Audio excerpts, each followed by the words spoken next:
Garen, it's also the Masters this weekend, and you as our resident golf guru, I'd like you to weigh in on that. Who are looking like some of the favourites, and just talk to us about the South African contingent as well.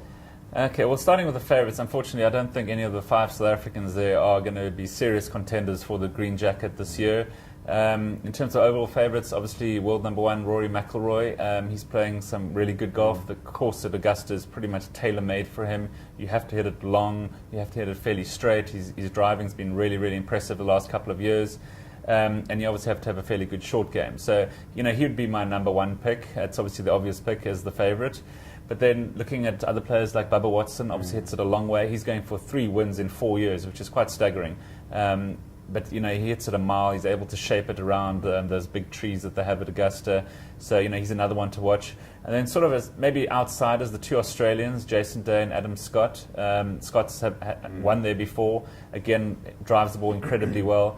And Day has been there or thereabouts for a couple of years now. I think the Australians got their monkey off the back when Scott won. He was the first Australian to do so. Greg Norman's fell short a number of times.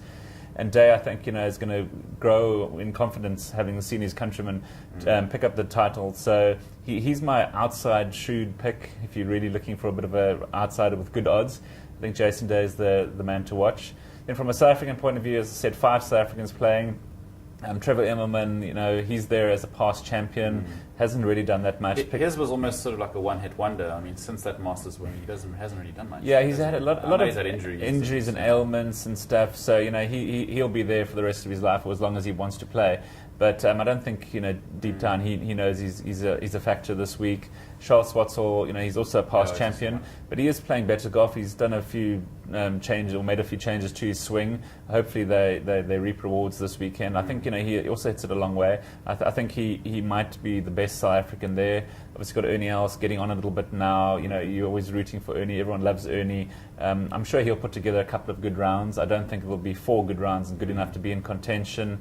And then Brandon Grace, obviously the youngster from South African golf. He's up and coming, no fear. I expect him to do fairly well, but again, it'd be quite surprising even if he finishes in the sort of top 10, top 15. And then Louis Oosthuizen, he's a bit of an interesting one. Louis can play some phenomenal golf. We've seen him do really well at the Masters. He had an albatross not so long ago. From Mossel Bay, from a small town. Come good. It'll be great to see him play well. He's also been a little bit under the radar of late.